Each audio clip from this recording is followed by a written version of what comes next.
പുട്ട് എപ്പോഴും ഒരുപോലെയാണെന്നാണോ നിങ്ങൾ വിചാരിക്കുന്നത്? എന്നാൽ ഈ ഉപ്പുമാവ് പുട്ടൊന്ന് ട്രൈ ചെയ്ത് നോക്കൂ. ആദ്യം തന്നെ ഒരു പാനിലേക്ക് വെളിച്ചെണ്ണ ഒഴിച്ചു കൊടുത്തിട്ട് കടുകിട്ട് കൊടുത്ത് ഒന്ന് പൊട്ടി വന്നതിന് ശേഷം വറ്റൽമുളകും കറിവേപ്പിലയും കൂടെ ഇട്ടിട്ട് ഒന്ന് മൂപ്പിച്ചെടുത്തിട്ട് അതിലേക്ക് സവാള ഇതുപോലെ ചെറുതായിട്ട് അരിഞ്ഞതും ക്യാരറ്റ് ഗ്രേറ്റ് ചെയ്തതും പാകത്തിനുള്ള ഉപ്പും കൂടെ ചേർത്ത് കൊടുത്തിട്ട് വഴറ്റിയെടുക്കാം.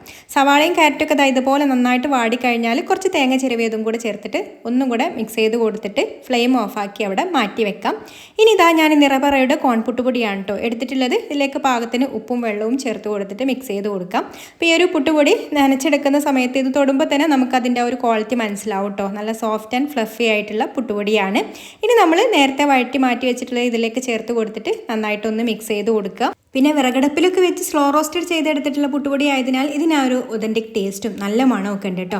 ഇനി ഞാനിതിലേക്ക് എക്സ്ട്രാ ഒരു ടേസ്റ്റിന് കിട്ടാൻ വേണ്ടിയിട്ട് കുറച്ച് പാൽപ്പൊടി കൂടെ ചേർത്ത് കൊടുത്തിട്ട് മിക്സ് ചെയ്ത് കൊടുക്കുന്നുണ്ട്. ഇനി പുട്ട് മേക്കറിലേക്ക് ചില്ലിട്ട് കൊടുത്തിട്ട് തേങ്ങ ഇട്ട് കൊടുത്തിട്ട് പുട്ട് മിക്സ് ഇട്ട് കൊടുത്തിട്ട് വീണ്ടും നമ്മൾ അതിൻ്റെ മുകളിൽ തേങ്ങ ഇട്ട് കൊടുത്തിട്ട് അടച്ച് വെച്ചിട്ട് നല്ല പെർഫെക്റ്റ് ആയിട്ട് ഫ്ലഫി ആയിട്ട് കുക്കായി വരുന്നത് വരെ വേവിച്ചെടുക്കാം. ഡയറ്റൊക്കെ ചെയ്യുന്നവരാണെന്നുണ്ടെങ്കിൽ ഹെൽത്തി ആയിട്ടുള്ള കോൺ ഉൾപ്പെടുത്താൻ ഈ ഒരു പുട്ട് സഹായിക്കട്ടെ. വളരെ എളുപ്പത്തിൽ തന്നെ ഇത് റെഡിയാക്കി എടുക്കാം. അങ്ങനെ നമ്മുടെ നല്ല സോഫ്റ്റ് ആയിട്ടുള്ള നല്ല ഫ്ലേവറിലുള്ള ഉപ്പുമാവ് പുട്ട് റെഡി ആയിട്ടുണ്ട്. വളരെ സിമ്പിളായിട്ട് ഏത് നേരത്തും ഉണ്ടാക്കി കഴിക്കാവുന്ന നല്ല ടേസ്റ്റി ആയിട്ടുള്ള ഒരു പുട്ടാണ് കേട്ടോ ഇത്. ഒന്ന് ട്രൈ ചെയ്ത് നോക്കിക്കോളൂ.